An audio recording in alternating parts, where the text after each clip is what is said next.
Hello મિત્રો, કેમ છો? જય શ્રી કૃષ્ણ. આજે આપણે બનાવવાનું છે પાલક પનીર પુલાવ. એકદમ નવી રીતે, બહુ સરસ ટેસ્ટી અને બહુ જોરદાર બનશે. તો સૌથી પહેલાં મેં 500 ગ્રામ પાલક લઈ લીધો છે. મસ્ત મજાનો 4 પાણી ધોઈ અને સરસ રેડી કરી દીધો છે. હવે આપણે આને તપેલામાં લઈ લીધેલો છે. આપણે થોડું પાણી નાખી પાલકને બાફવાનો છે.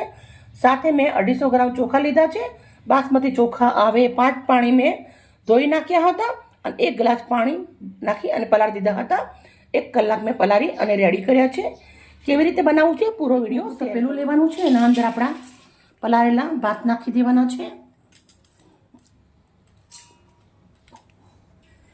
તજના ટુકડા 3 લીધા છે, 3 તમાલપત્ર છે, 4 નંગ ઇલાયચી છે, 10 નંગ કાળા મરી છે, 5 નંગ લવિંગ છે અને સાથે સ્ટાર ફૂલ છે, એ નાખી દેવાના છે. હવે જેટલા ભાત છે એનું 3 ગણું આપણે પાણી નાખી દેવાનું છે અને છૂટ પાણીના અંદર ભાતને આપણે બાફી અને ચાયણાના અંદર લઈ લેશું. તપેલું મેં ગેસ ઉપર મૂકી દીધું છે. છૂટ પાણીના અંદર ભાત આપણે 90% પકાવી લેવાના છે. હવે આપણે ભાત પકી અને રેડી થઈ જાય એટલે ચાયણામાં રેડી લેશું. તપેલાના અંદર ધોયેલો પાલક છે, પાલકના અંદર આપણે પાણી રેડી દેવાનું છે 1 લોટો ભરીને. મિત્રો, આજની વિડીયો થોડી મોટી હશે પણ એકદમ ટેસ્ટી પુલાવ છે. મેં 400 રૂપિયાના અંદર એક ડીશ ખાધી હતી. આજે એકદમ ઓછા બજેટના અંદર પૂરો પરિવાર ખાઈ શકે એટલી બધી આપણે બનાવવાની છે. 2 મિનિટ સુધી આપણે પાલકને બાફી લેવાનો છે. મિત્રો, તમે જોઈ શકો છો પાલકનો કલર થોડો આવી રીતની બેસી જાય એટલે સમજી લેવાનું કે આપણી પાલક રેડી થઈ ગઈ છે. વધારે પડતી બાફવાની નથી પાલકને આપણી. હવે આપણે સાઈડમાં મેં પાણી લીધું છે. પછી આપણે આ અંદર આઈસ નાખી દઉં છું, બરફ નાખવાથી પાલક આપણી કાળી નહીં પડે અને મસ્ત ઠંડી પડી જશે. ગેસને બંધ કરી દઉં છું અને પાલકને બરફવાળા પાણીના અંદર નાખી દેવાની છે. બધી જ પાલક આપણે આવી રીતે લઈ અને બરફના પાણી નાખી દઈશું. પાલક આપણો સરસ બરફના અંદર નાખીએ એટલે ઠંડો પડી જાય. તો પાલકને હવે આપણે આવી રીતે પાણીમાંથી દબાવી નિકાળ દેવાનો છે.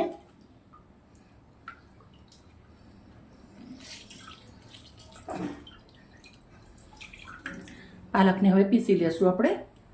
મિક્સરનો જાર લીધો છે, પાલક નાખું છું, 2 નંગ મરચાં મેં ટુકડા કરીને લીધા છે નાખું છું, થોડું એવું ફ્રેશ પાણી નાખું છું અને હવે આપણે પાલકને પીસી લેવાનું છે.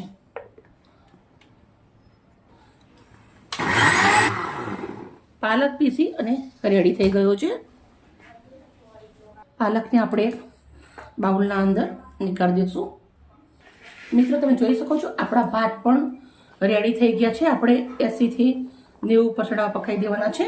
પછી આવી રીતના જે ગરમ મસાલા હોય એ આપણે કાઢી નાખવાના અને આવી રીતના ચારણો લીધો સાઈડના અંદર. તો ચાયણાના અંદર આપણે ભાતને નીકાળી દઈશું અને ભાત નીકાળ્યા પછી આપણે કલાક ઠંડા પડવા દઈશું એને અને પછી બનાવવાની રીત ચાલુ કરશું. પૂરા ભાત આવી રીતે લઈ લેશું. મેં લઈ લીધું છે, એના નાના પીસ કરી લેવાના છે. હવે આપણે આને પીસ કરી લેવાના છે.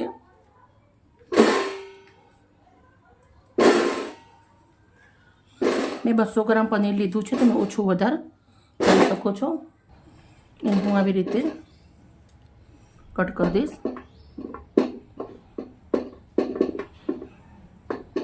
પનીરને આપણે આવી રીતે બધું જ કટ કરી દેવાનું છે. 200 ગ્રામ પનીર પૂરું. એક કઢાઈ લીધી છે, 1 ચમચો તેલ નાખું છું, ગરમ થવા દેશું. તેલ ગરમ થઈ ગયું છે તો આપણે પનીરના જે ટુકડા છે નાખી દઉં છું.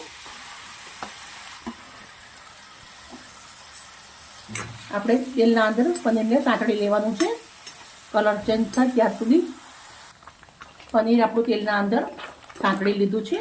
તો હવે આપણે પનીરને પાછું એક થાળીના અંદર નીકાળી દઉં છું. અડધી ચમચી શાહી જીરું નાખું છું, 4 નંગ સૂકા મરચાં નાખું છું, 2 ગાંઠ સમારેલું લસણ નાખું છું, 2 નંગ સમારેલી ઝીણી ડુંગળી નાખું છું. ડુંગળી નાખ્યા પછી સરસ મજાનું ડુંગળી અને લસણને શેકી લેવાનું છે તેલના અંદર. મસ્ત ગુલાબી કલરની ડુંગળી થાય ત્યાર સુધી આપણે એને શેકી લઈશું. ડુંગળી આપણી સરસ શેકાઈ ગઈ છે. હવે આપણે અંદર 2 નંગ ટામેટાં નાખી દઈશું. સમારેલા 1 ચમચી મીઠું નાખી દઉં છું. ટામેટાં સરસ શેકાઈ જાય મીઠાના અંદર એટલે. હવે ડુંગળી ટામેટાં બધું શેકાઈ ગયું છે. હવે આપણે 100 ગ્રામ એટલું તાજું ઘી મલાઈનું નાખવાનું છે, દેશી આવે એવું.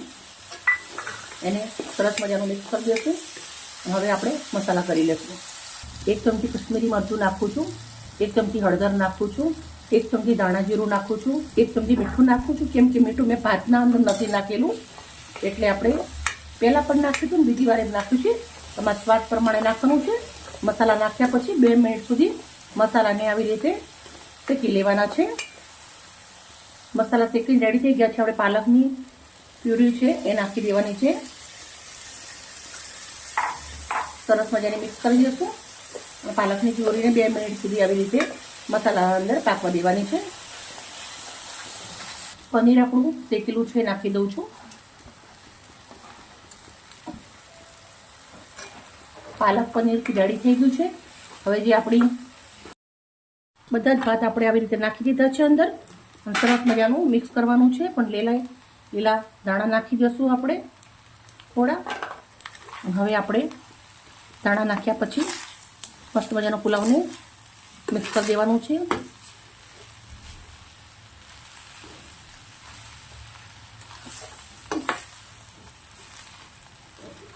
ખાલી 2 મિનિટ સુધી આપણે આવી રીતે એને રાખવાનું છે. મિત્રો આપણો પુલાવ સરસ મજાનો રેડી થઈ ગયો છે. સોરી મિત્રો, આજ હું ભાત નાખતી હતી ત્યારે મારો કેમેરો બંધ થઈ ગયો હતો, પણ સોરી. બહુ સરસ મજાનો આપણો પુલાવ બને રેડી થઈ ગયું છે. ચલો હવે સર્વ કરી દઈશું. મિત્રો આપણે પુલાવ એકદમ ઓછા ખર્ચાના અંદર 4 થી 5 ડીશ બની ગયો છે. ત્યારે આપણે એક ડીશ લઈ અને 400 રૂપિયા આપીએ.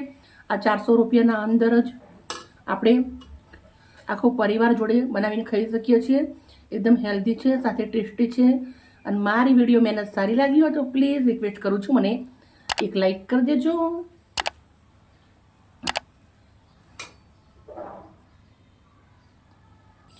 બાય બાય મિત્રો. કાલે આવી નવી રેસીપી સાથે. ગરમીની મોસમ છે, તમારા પરિવારનું ધ્યાન રાખજો. Okay, bye bye.